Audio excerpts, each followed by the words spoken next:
والأسباط وما أوتي موسى وعيسى والنبيون من ربهم لا نفرق بين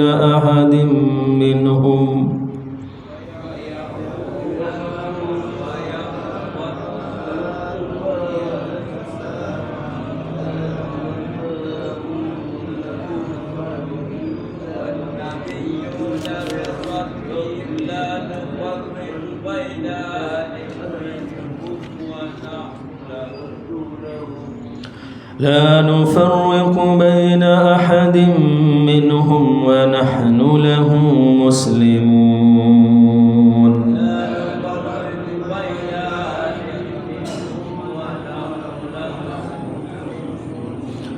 ومن يبتغ غير الإسلام دينا فلن يقبل منه وهو في الآخرة من الخاسرين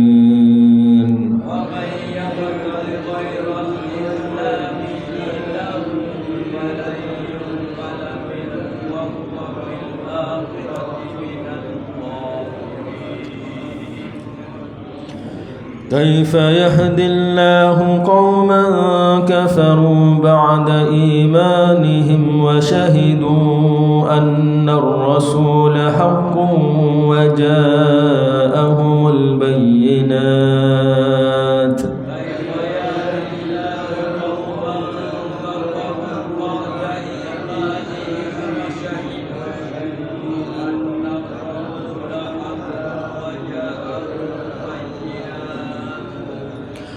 والله لا يهدي القوم الظالمين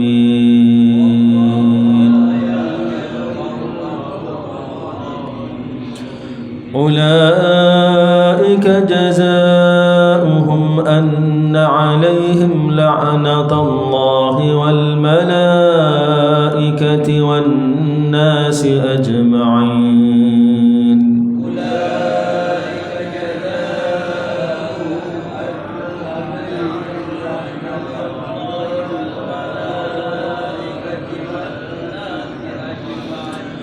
خالدين فيها لا يخفف عنهم العذاب ولا هم ينظرون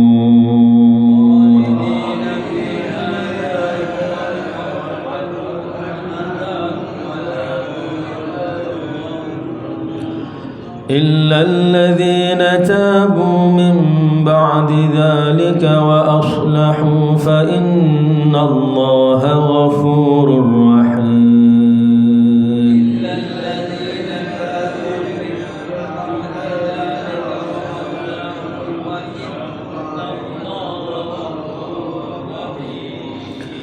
إن الذين كفروا بعد إيمانهم ثم ازدادوا كفرا لن تقبل توبتهم وأولئك هم الضالون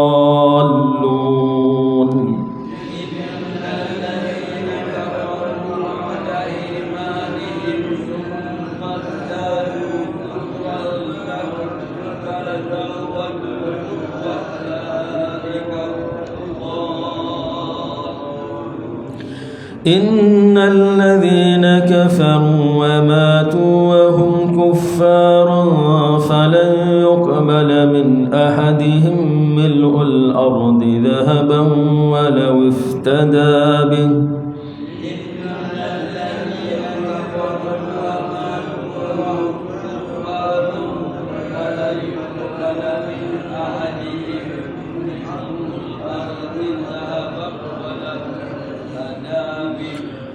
أولئك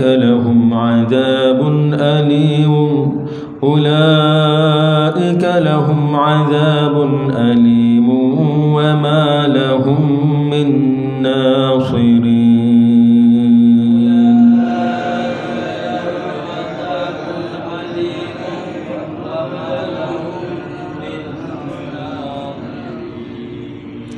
صدق الله العظيم.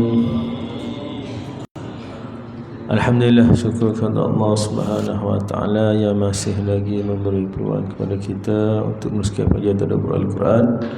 Ayat yang kita baca hari ini 84 sehinggalah 91, masih lagi Allah Taala nak bongkar kesalahan-kesalahan, jenayah-jenayah yang telah dilakukan oleh ahli kitab, itu jenayah agama. Apabila dia telah melanggar dan juga mengingkari perintah Allah Taala, maka di sisi Allah Taala itu adalah merupakan satu jenayah, satu kesalahan yang besar. Bahkan mereka ini dalam keadaan tuhawi kitab, marinya Nabi, mereka masih lagi kufur kepada Allah Subhanahu wa taala. Kul, katakanlah Muhammad, amanna billah, kami beriman kepada Allah, wa ma unzila alaina, dan apa yang diturunkan ke atas kami, wa ma unzila ala Ibrahim wa Ismail wa Ishaq wa Yaqub, dan kami beriman juga kepada apa yang diturunkan kepada Nabi Ibrahim, Nabi Ismail, Nabi Ishaq, Nabi Yaqub, dan juga anak-anak cucu Nabi Yaqub. Asbab maksudnya anak cucu Nabi Yaqub yang kita kenali dulu ni sebagai Bani Israel. Sebab Israel itu adalah gelaran kepada Nabi Yaqub. Bani itu anak beranak, anak cucu. Jadi Bani Israel anak cucu Nabi Yaqub. Bukan orang lain tu. Israel hak kita duk marah tu, awak kena orang tu, gelaran tu Tuhan beri kepada Nabi Yaqub AS. Cuma gitulah, apabila ada orang panggil benda yang bercanggah dengan hukum agama ke apa, mesti dah walaupun nama comel pun tetap juga akan dikeji, akan dicaci maki. Bukan kerana nama tadi, tapi kerana perangai tadi. Supaya orang Melayu kata lah, orang Melayu kita kata nama comel dah, dia kata, tapi buat apa perangai tak serupa dengan nama tu. Allah Taala takdirkan lagu tu dah. Kalau Tuhan nak bagi hidayah kepada dia, Allah Taala boleh je bagi, tapi dah kerana mereka sendiri memilih jalan yang salah, jalan yang tidak betul, sebagaimana iblis lah. Kalau kita baca dari tafsir, asal namanya Azazil, Israel, Ismail, Jibril, Mikail, dia Azazil nama dia. Tapi apabila dia kufur kepada Allah Taala, dia ingkar perintah Allah Taala, tak usah tobat sikit hapus dah. Dengan omong panjang tu heri kepada iblis ni, panjang pada orang lain. Nabi Adam pun mati dah. Hak dia sempat dengan Nabi Adam pun mati. Tu heri dia panjang omong, siapa kemat tu. Tapi adakah satu detik dalam hidup dia ni mari mikir, aku nak taubat. Allah Taala buka pintu taubat sampai kiamat. Tapi Allah Taala sebut dari Quran, dia akan akhir sekali masuk neraka. Kerana Tuhan tahu dah dalam sepanjang umur tu hari, dia tetap juga tidak mahu beriman kepada Allah Taala, nak lawan agama Allah Subhanahu wa taala. Baik. Jadi kitab apa yang diturunkan kepada Nabi Ibrahim? Anak cucu ni ikut je. Ada satu ayat tu disebut, kita baca sama, Suhufi Ibrahim wa Musa, Suhuf Ibrahim. Maksudnya ada suhuf tu helaian-helaian yang Allah Taala turunkan kepada Nabi Ibrahim, kepada Nabi Musa. Nabi Musa tu dia ada. Jadi Nabi Ibrahim ni awal lagi sudah adanya suhuf. Kalau kitab Zabur tu dia juga kepada Nabi Daud. Jadi hak mula-mula hak disebut oleh Quran ni ialah suhuf itu kepada Nabi Ibrahim. Hak itulah yang menjadi panduan kepada anak cucu. Kita lari ke apa panduan kita? Al-Quran yang diturunkan kepada Nabi Muhammad sallallahu alaihi wasallam. Dan apa yang diberikan kepada Nabi Musa, kami juga beriman, iaitu Taurat. Ataupun suhuf Musa wa Isa, dan kepada Nabi Isa Injil, wan nabiyyu, Nabi Ibrahim, dan juga nabi-nabi yang datangnya daripada Allah Taala, itu yang dilantik oleh Allah Taala, yang tidak diketahui namanya, tidak diketahui ceritanya. Dalam Quran ni sebut 25 ya. Ada satu hadis disebut oleh hadis itu 124,000 nabi Allah Taala utuskan kepada umat manusia di 100 dunia. Mungkin ada yang berbangsa Melayu, ada yang berbangsa Myanmar dan sebagainya. Dah berbagai-bagai etnik ni. Cuma tidak disebut cerita mereka itu. Kerana apa? Kerana cukup dah kalau mu nak jadi orang soleh, mu nak jadi orang yang taat kepada Allah Taala, cukup dah bagi kamu panduan daripada 25 orang nabi pada.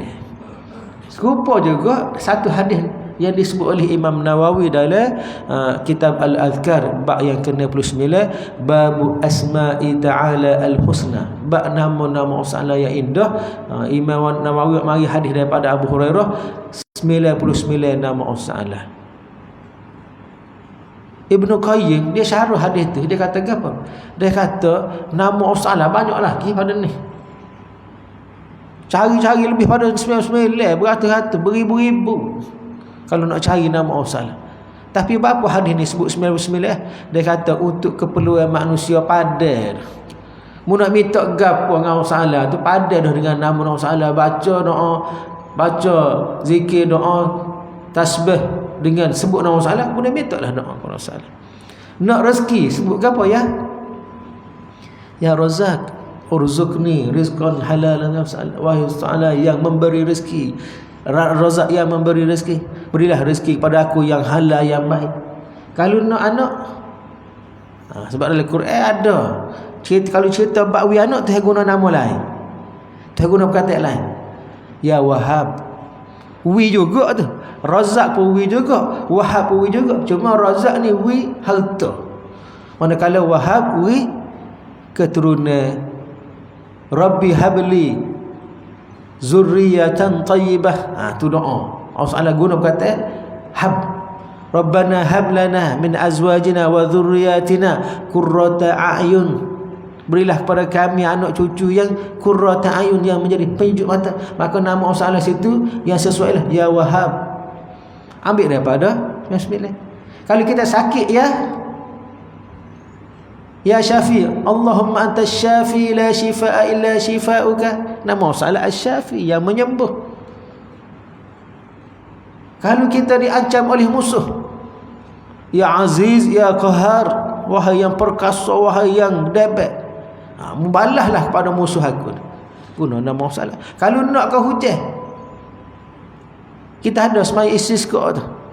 Nama Allah Ta'ala apa? Ya Mughith, wahai yang menurunkan hujan, Ya Mughith. Arithna, turunkanlah hujan ke atas kami. Nak ke apa? Adanya sifat-sifat Allah Ta'ala yang khusus yang kita boleh berdoa. Disebut dalam satu ayat, walillahil asmaul husna fad'uhu biha.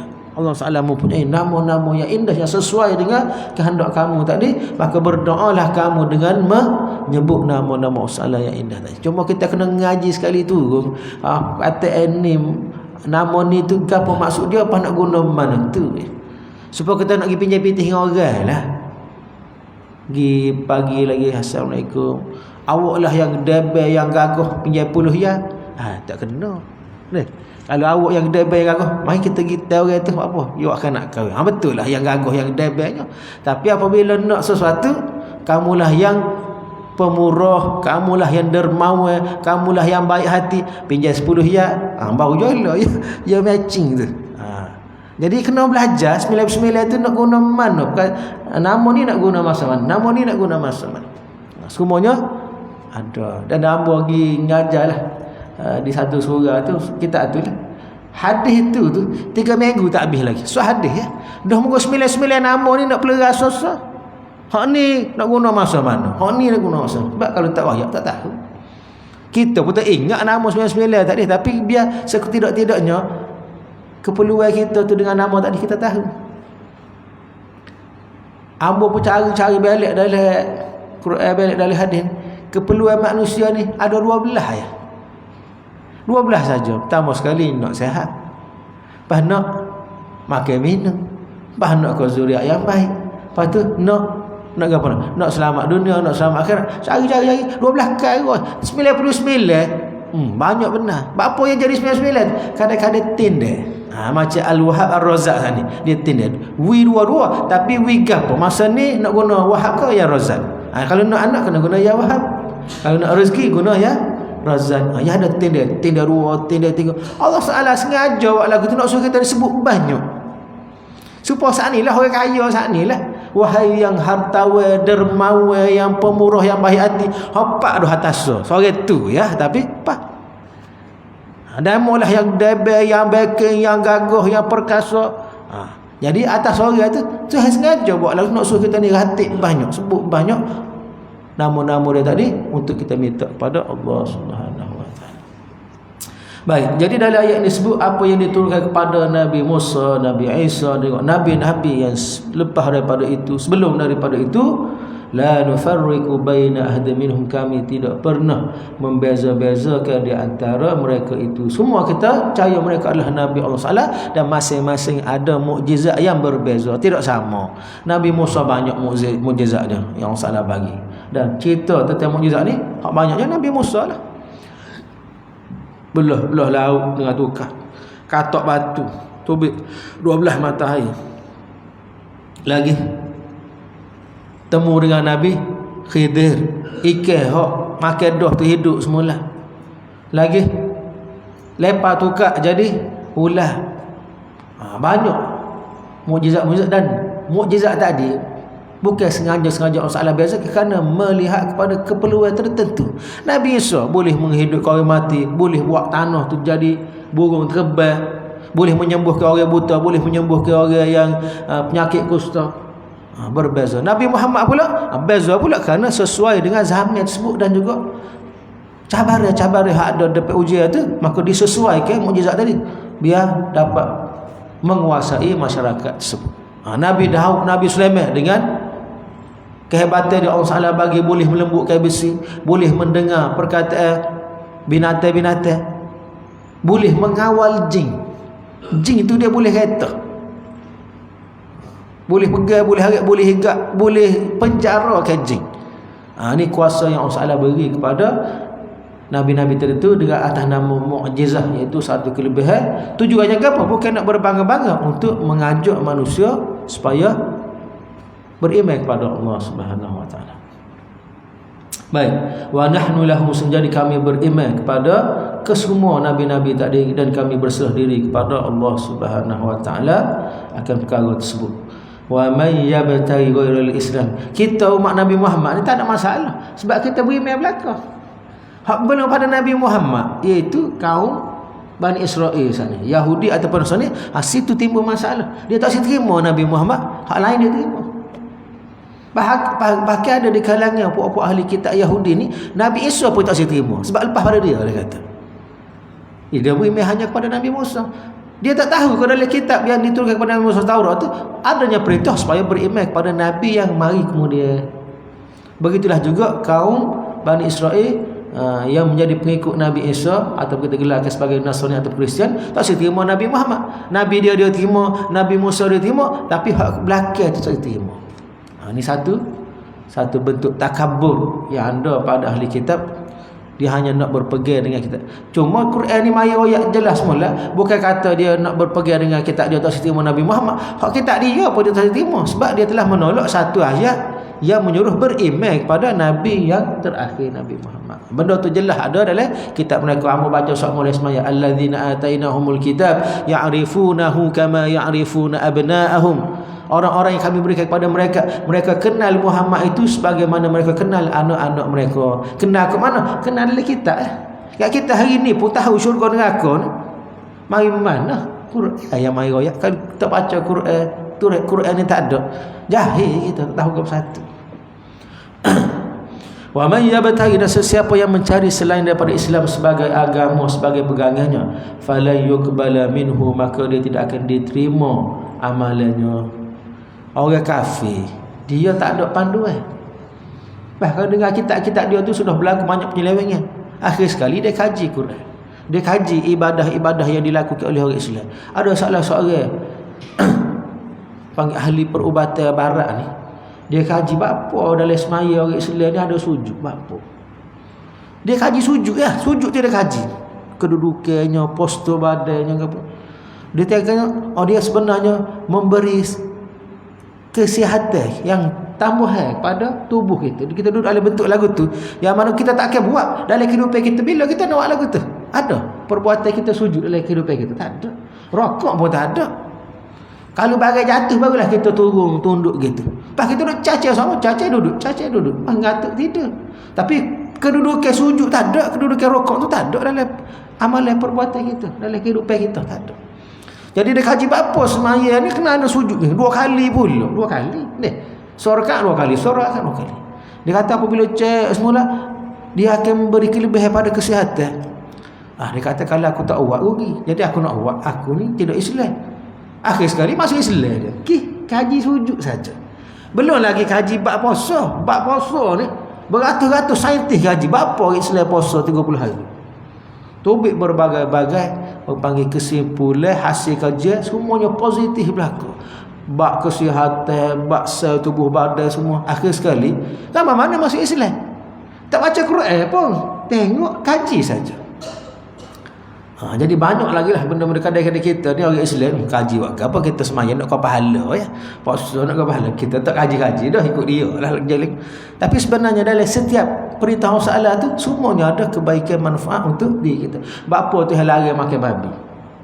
Bapa semua boleh makan babi. Padahal daging supaya tu kalau kerak-kerak gatung basah tu orang beli kan. Jangan royak babi dia. Babi. Ada yang kata sebab ada kumen dalam tu. Cacing jenis cacing yang kalau rebuh pun tak mampu. Ataupun kerana dia makan kotor. Ada orang jawab, kalau gini kita igat anak babi saya kok, kita makan hak molek. Pagi nasi belauk kodeh. Tengah hari nasi sup. Malam kasi akak 3 rasa. Makan ni hak sedap saja. Adakah jadi halal babi tadi? Tidak jadi halal. Supaya cerita apa sebut mari abang ngajar mari. Cerita apa kata ikan keli kalau lah makan perut ayam. Hak sekali dengan perut-perut tak ada buah gapo. Maka dia telah memakan daripada najis. Sebab perut dalam perut tak ada najis. Dia makan najis lah. Pas kita tak boleh makan hak tu. Moga haram memakan binatang yang makan-makan kotor. Yang akan beri efek pada kita lah. Kaedahnya kena istihlal, kena kurung. Pergi makan suku boleh seminggu ke 2 minggu ke, barulah boleh makan pula. Biar tubik habis kotoran.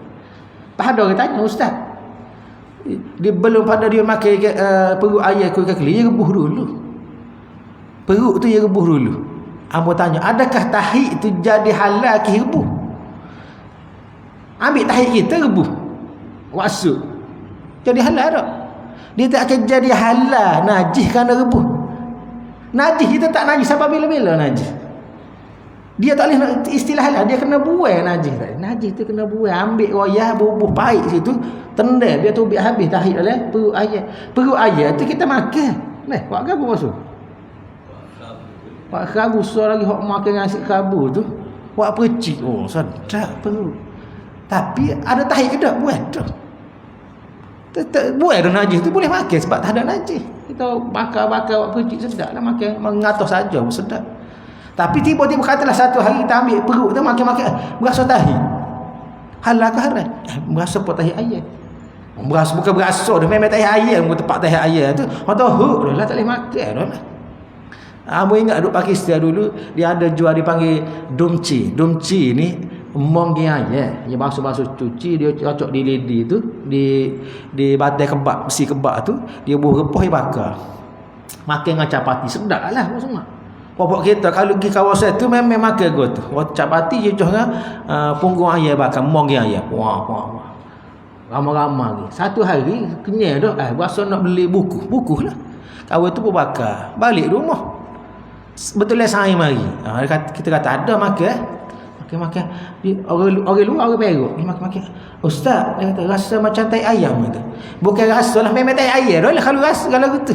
Tahu lah orang kata apa duk makan lagi. Ni muka kawasan dia. Jadi najis dia tidak akan jadi halal hanya kerana rebuh dah. Tetap ada najis dia tu, dia kena buang najis tadi. Kamu tanya berapa orang yang nak buang najis? Nak buang perut ayam cocok hari baru nak pergi makan. Rebuh tu bukan untuk menghalalkan, rebuh tu untuk melembutkan supaya kali makan ni dia putih tu cabut-cabut saja. Bukan kata teles tokok gitu tak. Jadi apa saja cara untuk menghilangkan najis tidak akan jadi hanya dengan rebuh, dengan goreng tak. Dia kena buang najis tadi. Perut kita, perut bulat ke apa tu, kalau ada najis dia kena cocok hari buat tupik. Jangan kita bermudah-mudah. Ada ite-ite lagi tu, hati kesan-kesan najis. Kena buat kokok, buat habis, buah kapur genda. Wajah 3 jam pun tak apalah. Pastikan apa yang kita makan tu daripada yang bersih, yang halal. Sebab ada orang buat perut kan, hijau-hijau lagi di perut. Hitam pun ada lagi. Oh, berasa logah selalu. Kita kena bagi nak masuk dalam tubuh kita. Sikit pun tak sih masuk benda yang najis, benda yang kotor. Baik, sesiapa yang mencari selain daripada Islam sebagai agama, maka tidak akan diterima daripadanya, dan dia di hari akhirat termasuk daripada orang-orang yang rugi, kerana akan dilemparkan dari neraka. Bagaimana Allah Ta'ala memberi hidayah kepada suatu kaum sedangkan mereka itulah kufur selepas daripada beriman, dan mereka telah bersaksi bahawa Rasul itu benar dan telah datang kepada mereka bukti menyalah. 3 perkara Tuhan kata. Macam mana Tuhan kata orang sana nak hidayah pula lepas pada datang kepadanya 3 perkara. Pertama sekali dia beriman dah. Pertama. Yang keduanya kitab pun ada dah. Yang ketiganya Nabi pun mari dah. Lepas pada 3 perkara ni tak ada dah ubat lain dah. Orang mari ngajar dah masjid kita. Orang tu mari, ustaz tu mari dah. Malam Tambung semalam. Silap program. Tambung yang hanya ke gulawai. Ambanya dia masih awal lagi nak mari sini. Tak apalah, bukan tambah batang dengan ustaz so lagi. Tak ingat nak batang. Tambung. Jadi kena minta maaf masjid. Jadi orang mari ngajar dah. Kitab pun ada dah. Jadual pun ada dah. Kita yang tak mari. Lagu mana? Bagaimana Tuhan nak hidayah? Dalam keadaan semua asbab-asbab Tuhan mari dah. Tiba-tiba kita tidak ambil asbab tadi. Begitu juga orang yang apabila dibaca ke ayat Quran, baca hadis Nabi tak boleh terima. Lepas pada Quran dengan lepas pada ayat Quran dengan hadis Nabi, gapo hukum lagi ada? Tak ada, dengarlah dah tu. Kalau tak boleh terima, tak ada. Begitulah. Maksudnya kamu tak dapat hidayah. Begitu juga orang hak mari masjid, pergi Mekah dah. Haji dah, umrah dah. Balik-balik orang royak kepada dia kena berubah jadi lagu ni. Tak berubah. Tak ada dah lah. Hak ngelas sekali dah tu Mekah dah tu. Kau ada tempat lain yang lebih mulia? Tak ada. Itu ngelas sekali. 3 masjid Nabi sebut. Masjidil Aqsa semaya situ 500 kali ganda. Masjidil Nabawi semaya situ 1000 kali ganda. Masjidil Haram semaya situ 100,000 kali ganda. Pas kalau gidah situ hak mahal sekali dah tu, balik-balik tak berubah lagi. Tak ada ubat lah. Kalau ibarat doktor kata cik manis ni makan ubat makan. Sudah makan tu cocok. Pas pada cocok tak ada lah. Tak ada ubat lain. Doktor kata kalau mu tak saya makan, tak saya cocok, tak ada ubat dah. Maka iman ni, hidayah ni, Tuhan mari pertama sekali keimanan dalam hati. Yang keduanya Tuhan buat mari Nabi. Yang ketiga Tuhan buat mari kita. Lepas pada tu kalau tak boleh terima, tak ada ubat dah. Kamu tanggung sendirilah akibat selepas daripada tu. Baik. Waja'ahum telah datang kepada mereka itu bukti-bukti yang jelas. Wallahu la yahdil qaumaz zalimin. Allah tidak akan memberi hidayah kepada orang-orang yang zalim, yang syirik kepadanya. Ulaika, mereka itu jazaohum balasan. Tuhan kata pokok ni tak ada balasan lain dah kecuali Allah Taala laknat. Itulah balasan dia. Dah muka royak tak dengar dah. Kitab wa mari pun tak ikut dah. Nabi pun tak ikut. Maka dia ialah laknat Allah SWT. Apa maksud laknat? Hidup atas dunia dalam keadaan huru-hara. Banyak musibah dan juga tidak mendapat rahmat Allah. Hidup dalam keadaan serabut sama. Itu laknat Allah. Jangan main-main dengan laknat. Sumpah laknat. Nabi pernah hajat puak-puak pendeta daripada Najran, Yahudi juga, Nasrani. Mari kita pergi padai ramai-ramai esok, kawan bawa bini kawan, anak kawan, demo bawa bini demo, anak demo, bawa belakang. Hak mana pengikut-pengikut kita pergi padai, kita doa Allah Taala. Hari ni tentukanlah siapa betul siapa salah. Kalau hari ni saya betul, maka jatuhkan azab kepada mereka. Kalau hari ni dia yang betul, jatuhkan azab atas kepala hangpa. Hari ni selalu. Berani. Nabi tu baik bawa anak, bawa Fatimah, bawa Ali, bawa belakang. Mari duk caca dengan pada. Tunggu dia tu mari. Tak mari pas sudah. Sebab dia tahu dah ahli kitab ni dia bukan orang bodoh, bukan jahil, dia ngaji. Dia tahu dah kalau pergi bodoh, dia kata pergi memang boleh menyakit. Tak pergi. Sebab apa? Sebab dia tahu dia yang salah.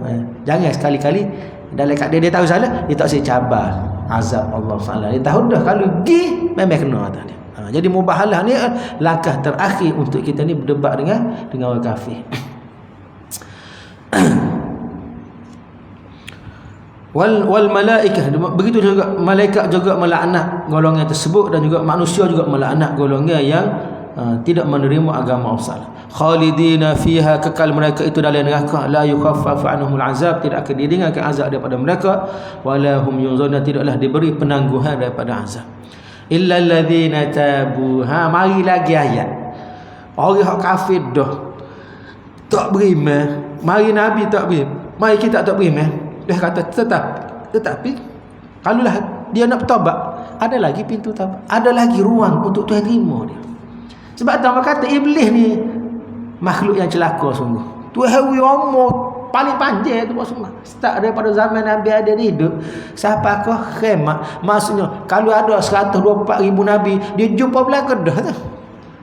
Dia jumpa belah kedah, tengok belah kedah. Dia orang ni kau nama hidup, kau banyak ilmu, kau banyak pengalaman. Tak patut dengan ilmu pengalaman tadi dia jadi orang kufur pada Allah. Tapi gitulah, hati dia tidak terbuka untuk ilmu agama. Contoh yang paling dekat lagi ialah Abu Jahal dengan Abu Lahab. Duk Mekah dah, lahir Mekah. Lepas tu Nabi Muhammad tu anak saudara. Waris. Pada dengar semua Nabi baca Al-Quran, dia marah. Akhir sekali orang salah tutup khatamallahu ala kulli, tutup itu hati dia ni tak dia nak terima, mati dalam keadaan kufur, mati dalam keadaan yang hina. Baru atas dunia, belum lagi akhirat. Kecuali orang-orang yang bertaubat selepas daripada itu dan juga memperbaiki amalnya, maka sungguhnya Allah Ta'ala Maha Pengampun lagi Maha Penyayang. Sebab itulah kita tengok orang yang buat salah ke apa, kita kena tak dalam hati kita, mungkin ada satu waktu ni Tuhan buka pintu hati dia untuk dia bertaubat. Tak tahu, mungkin kita tahu, mungkin ngelah belum pada dia mati. Maka janganlah kita sentiasa memandang serong jangan. Hak tak betul tu memang kita kena kata tak betul amalan dia, perbuatan dia. Tapi kemungkinan untuk dia dapat peluang masih ada. Belum pada dia mati tu, tak tahu, mungkin malam tu dia taubat, tu hapus semua dosa dia. Sebab banyak mana dosa manusia pun Allah Ta'ala keampunannya lebih besar lagi. Orang yang kufur sepanjang hidup, daripada kecil lagi duduk sembah takung, sampai tua sembah takung, tiba-tiba satu hari tu dia buka pintu hati dia masuk Islam. Lepas masuk Islam mati, syurga kau neraka? Syurga. Sebab apabila dia masuk Islam, tu batas semua dosa dia. Lepas tu dia tak ada dosa dah, meninggal dalam keadaan tak ada dosa, direct masuk syurga. Berbanding dengan kita ni, walaupun lama dah masuk Islam, banyak mana dosa duk buat. Tapi gitulah, kita kena terima hakikat. Kalau Tuhan panjang ke umur kita, maka perbanyakkanlah kita taubat dan juga istighfar, dan perbanyakkan amal soleh. Kecuali orang-orang yang kufur selepas daripada itu, selepas daripada beriman kepada Nabi Musa, kepada Nabi Isa, kemudian bertambah kekufurannya, itu dia mengkufuri pula Nabi Muhammad. Zaman Nabi Musa tu kufur dah, mari zaman Nabi Muhammad kufur pula. Lan tuqbala taubatuhum, maka dah kata Allah Taala tidak akan, dalam bahasa Inggerisnya will never, tidak akan terima taubat orang lagu. Sebab tak ada ubat dah. Kita tu pemari, kita ni pemari, tak saya beriman lagi. Aku dah kata Tuhan tidak akan terima taubat dia, dan mereka itulah orang-orang yang sesat. Sesungguhnya orang kafir dan mereka mati dalam keadaan kufur, maka Allah Ta'ala tidak akan menerima daripada mereka taubat dan juga tebusan, sekalipun yang ditebus itu emas sebesar bumi. Mil'ul ardi zahaban, banyak mana emas dia nak tebus dengan dosa dia, sebanyak bumi, dia tak terima. Kalau lah ada sebanyak tu, tak siapa ada emas banyak sebanyak bumi. Adalah 2-3 keping dina emas Kelantan. Gak berapa jalan ni 1,500 ke? Kali 3 keping baru 4,500. Tu yang piti ceritanya. Pas nak cagar dengan dosa kita. Tu yang kata kalau sobami sekalipun emas ada, kalau mu ada, memang tak ada pun. Bumi ni tanah, nak cari mana emas seperti bang. Kalau ada banyak tu pun aku tak terima. Supaya kita lagi beli kedai, kita bawa dengan dolar US dollar Singapura, Riyal Saudi, aku nak beli. Aku tak usah, aku nak pitih Riyal. Tak beli juga kita. Tak usah, mungkin tukar dulu. Bila tu saya tak usah. Tak syarat, aku tak usah, aku nak kepada bertaubat, aku tak usah harta. Tuhan nak apa harta muka? Harta dia belakang dah tu. Tuhan nak kamu jadi orang bertaubat, orang yang kembali kepada Allah Taala. Jadi kalau dah mati tak ada taubat, Tuhan kata marilah mas seperti bumi pun aku tak saya terima. Mereka itu aku nak sediakan bagi mereka itu azabun alim, azab yang menyakitkan. Wa ma lahum min nasir, dan tidak ada yang boleh memberi pertolongan kepada mereka. Jadi kita baca ayat gimana? Poinnya ya.